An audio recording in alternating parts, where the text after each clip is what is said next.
Ay, sorry. Dito. Nasa 15.66 million pesos naman ang tinanggap umano ni FPRRD sa loob ng 3 separate dates mula 2011 hanggang 2013. Sure ka? Si Davao City Mayor Pastor Duterte naman, nasa halos 51.6 million pesos umano ang tinanggap mula 2012 hanggang 2013.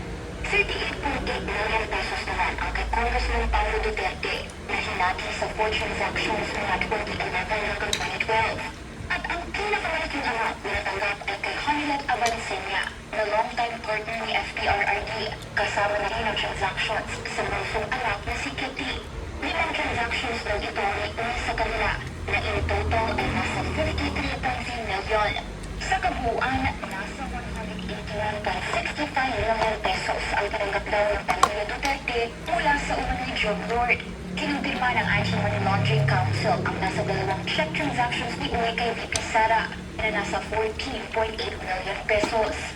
Sa Act of Forefront ng Billionaire News Channel, sinabi ng isa sa mga defense lawyer noong corona impeachment trial na si Attorney June Roy, questionable ang pagtanggap ng pondo ng isang public official mula sa private citizen. If they're in public office and they're routinely receiving funds from a private person, would that not be at least a suspicious transaction? Wouldn't it invite questions on why are you receiving funds from a private citizen unless there's a showing that you have a legitimate business transaction or some property was sold or something like that? Kaya palagay ni Roy, magandang pagkakataon ng impeachment proceedings ng House Justice Committee para sagutin ng defense team ni Duterte ang mga aligasyon.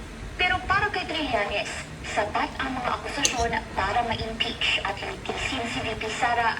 Hindi lamang ito ay malinaw na paglamag sa konstitusyon at sa iba't ibang batas ng bansa, kundi malinaw din na naglalagay sa malalim na pagdududa sa kanyang personal na integridad at kakayahan o moral capacity upang patuloy na magsilbi bilang pangalawang Pangulo ng Republika. Dati na rin daw sangkot si Uy sa operasyon ng mga Shabu Laboratory sa Davao City.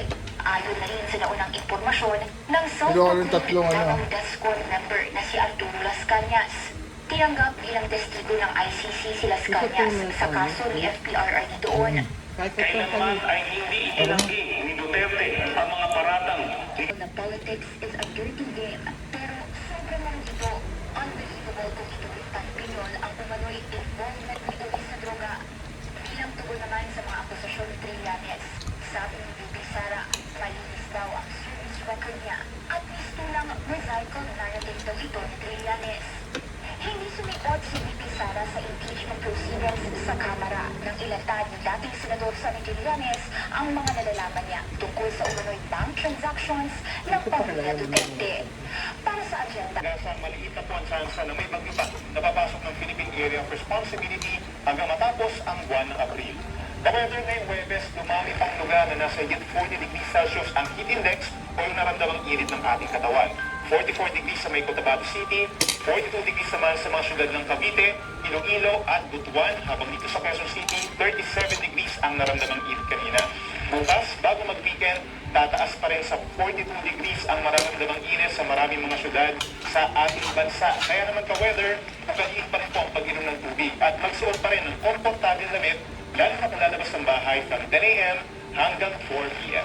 Sa weather forecast sa Pag-asa bukas, April 24, wala pa rin pong aasahang matinding ulan sa buong Luzon dahil pa rin sa high pressure